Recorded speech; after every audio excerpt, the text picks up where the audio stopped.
ShortMeTina here once again with my nightly recap from ShortMeTina.com. And we're going to kick it off as usual with the overall market, the S&P 500, the SPY daily chart. And I'm going to make this really quick because, again, I've done tons of videos on the SPY, the overall markets, since this initial breakdown started to occur back in mid-October. And for the most part, my messaging has been the same. So if you're curious as to what that is, definitely head on over to our YouTube page at ShortMeTina. Listen to the videos I've done for the past few weeks or so you can get a feel of my take on the SPY. Or you can just head on over to ShortMeTina.com.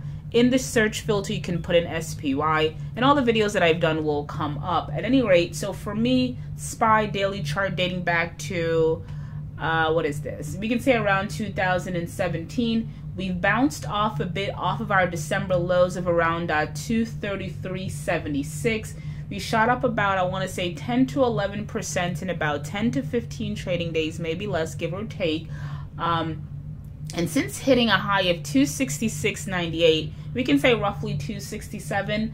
The SPY, in my opinion, has been in consolidation mode for the past few days. So for me, a couple of things, and we're also above that major pivot spot of 260, which is good. So if we can just consolidate above that resistance level or that pivot spot of 260, I think that would actually bode well for the bulls going forward. So definitely pay attention to that 267 level. If we can penetrate that going forward, I think we'll easily get to around 280, and 288, not 288, but 280 also represents another hurdle, another major resistance level, in my opinion, because if you look back to when that breakdown occurred, we had the drop around that 280 level. You can see right here, we kind of sliced through it. So again, with the SPY, again, we bounced off the December lows, rallied about 10 to 15%. We're consolidating, meaning we're trading sideways, which is good because it seems like we're digesting this move here, gearing up for that next leg up.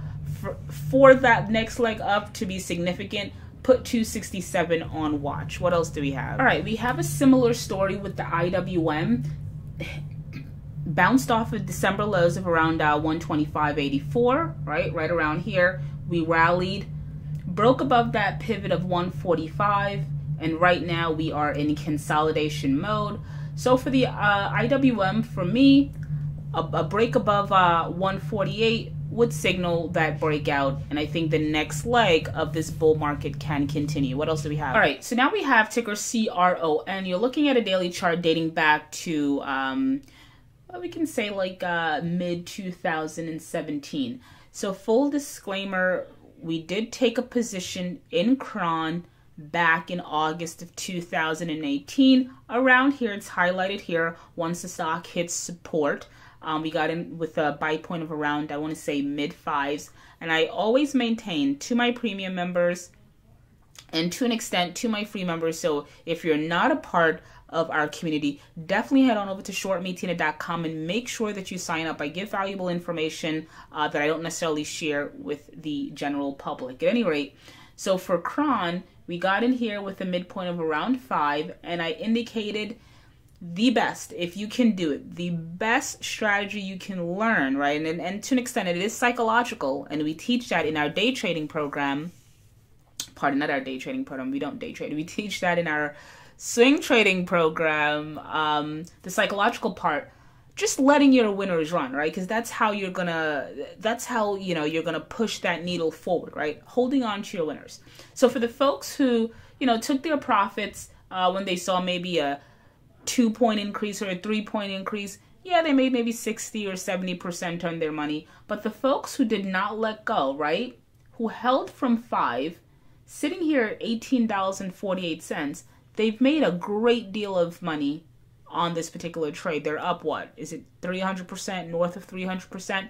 That's a lot, right? That 300% can pay for so many winners if you know how to cut your losses. But that kind of gets into how we tend to trade within our community. So I don't want to have this video focus on that. That's going to be perhaps a video later down the line. But for the chart, right, we're in this particular trade.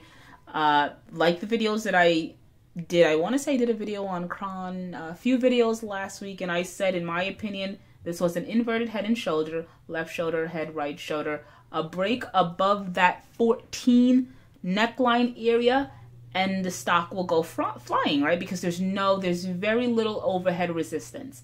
That happened last week, and it happened in a big way today, right? Stock went as high as 1855. We closed at 1848, up about 15% on the day with huge volume.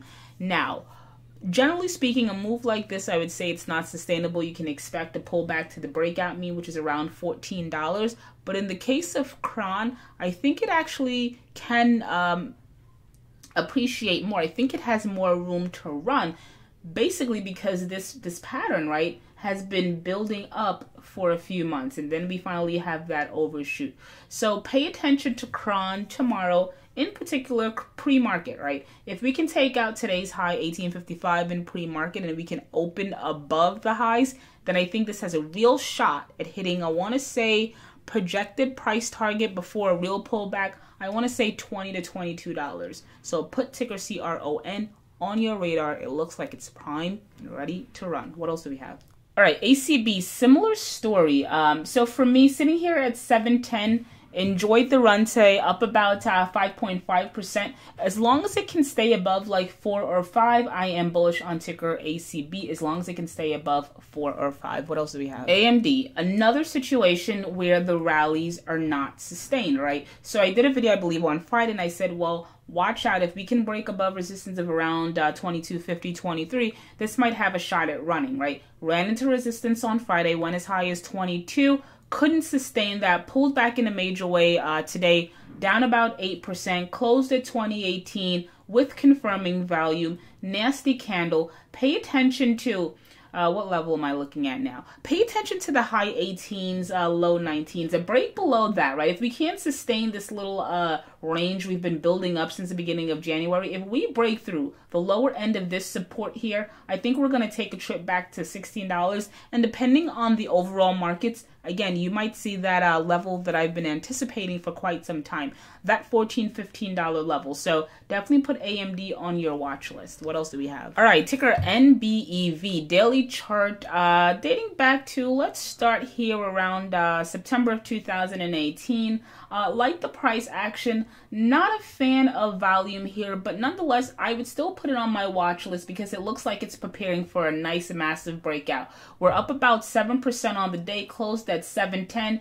If we can get above or remain above that $7 area, again, I would like to see some more volume come in, then I think this is definitely on watch for a breakout. A short-term price target would be about $10. So you're looking at an extra 3 points if volume can come in. Again, right now, volume is not that confirming, but I like the price action. What else do we have? All right, and we have ticker WFT.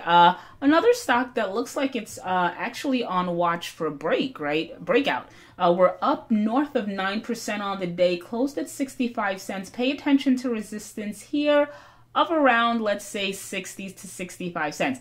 If we can remain above those levels, then I think that this stock actually has the ability to run to around, let's say, $1.10. So not a particular fan of penny stocks, but put WFT on your radar. It looks like it wants to break out. What else do we have? All right, so we have a SGYP daily chart. Again, we're going to pay attention to price action dating back to October of 2018. We are actually above resistance of around 35 cents. We closed at 43 cents today, up about 5% on the day. Granted, we are above a decent, we're above the resistance level of around 35 cents. But I do not like volume. It looks like it might be a pump and dump in my opinion, so I would stay far away. If you want to play it, granted you can. There's a gap here to be filled at $1.30, but again, I don't like volume, not confirming in my opinion. So let's kind of cap it there. ShortMeTina once again from ShortMeTina.com. If you enjoyed any portion of this video, do 2 things for me. 1, head on over to my YouTube page at ShortMeTina, hit that subscribe button, turn on notifications. I do videos every single day. This ensures that you do not miss any. Then head on over to ShortMeTina.com, sign up, become a member. Thank you for listening, and as always, thank you. Messed that up, right? Look at that. Here, we can call that a blooper. Thank you for listening, and as always, thank you for the support.